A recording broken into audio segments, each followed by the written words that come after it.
Olá! Hoje o nosso papo é sobre um tema central para qualquer um que atua em tesouraria. A gente vai tentar decodificar a relação, que é super complexa, entre risco financeiro e taxas de juros. É uma força que mexe com tudo, né? Desde a grande estratégia de um banco até o nosso crédito do dia a dia. Então vamos lá, direto ao ponto.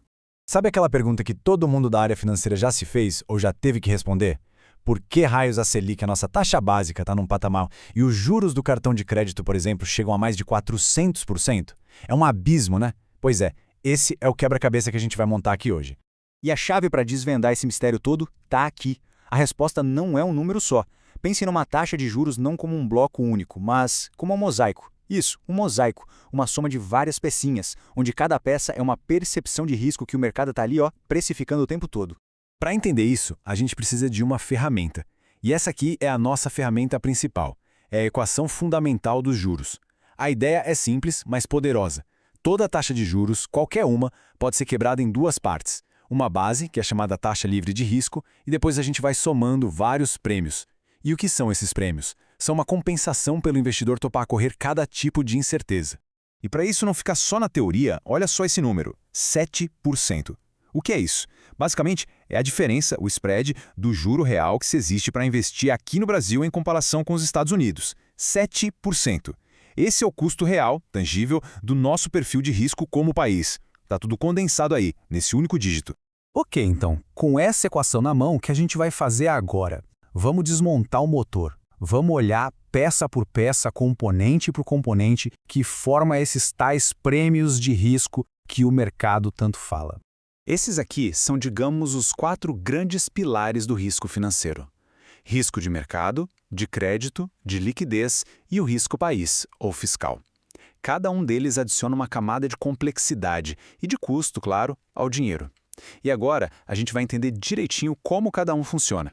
Beleza, vamos começar definindo os 2 primeiros. Risco de mercado, bom, esse é o risco mais amplo, sabe? É incerteza geral, aquela maré que sobe e desce e afeta todo mundo, todos os barcos no porto.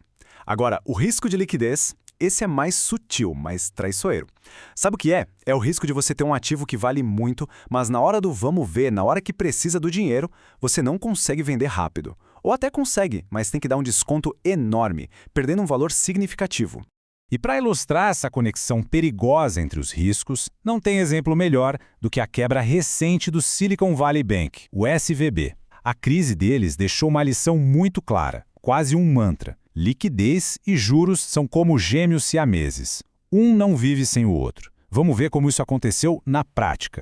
É aqui que a história fica boa. O SVB tinha um problema clássico de risco de mercado. Os juros subiram lá nos Estados Unidos e a carteira de títulos deles, que era de longo prazo, perdeu muito valor. Até aí, era uma perda no papel, contábil. Mas, quando o risco de liquidez entrou na jogada, aí o jogo virou. Começou uma corrida aos depósitos e o banco foi forçado a vender aqueles títulos com prejuízo para cobrir os saques. Aquela perda no papel virou uma perda real, um buraco de verdade. A grande lição aqui é que o risco de mercado pode ficar ali quietinho, latente, até que uma crise de liquidez acende o pavio. É a faísca que explode a bomba.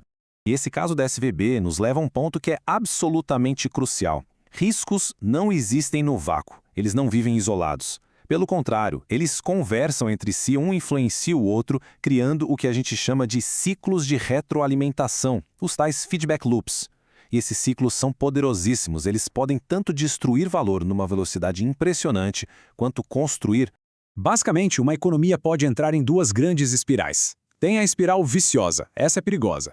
É quando um choque negativo gera outro, que amplifica o primeiro e a coisa vai piorando numa cascata para baixo. Mas também existe o oposto, a espiral virtuosa. É quando uma boa notícia, uma reforma, gera confiança, que atrai investimento, que gera mais melhorias, um ciclo que se reforça positivamente. Vamos fazer um exercício aqui. Vamos seguir o passo a passo de uma espiral viciosa, a anatomia do desastre. Imagina, tudo começa com um choque fiscal, uma percepção de que o governo vai gastar mais e a dívida vai subir. Passo 2. O investidor fica com medo e tira o dinheiro.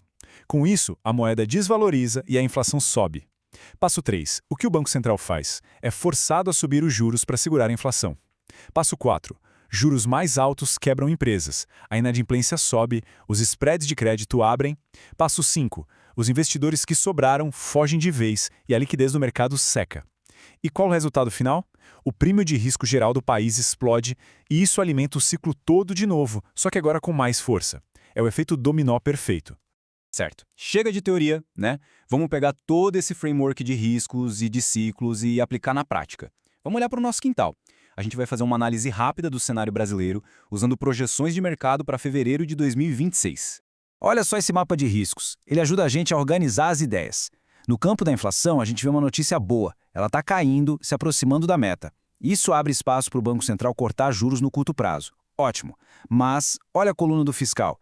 Dívida alta, déficit preocupante, isso joga uma pressão enorme nos juros de longo prazo, mantém o prêmio lá em cima.